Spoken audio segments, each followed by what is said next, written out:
Baik, cikgu. Cantik lukisan kamu ni. Okey, apaan pula? Ni lukisan saya, cikgu. Hai, lukisan apa yang awak buat ni apaan? Kosong je. Ni lukisan kuda makan rumput, cikgu. Rumputnya mana?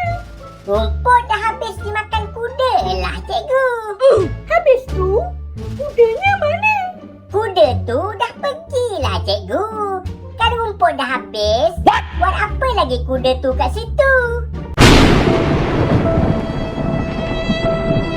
Tak apalah, Pan. Kamu cakap je lah kamu lukis gambar udara.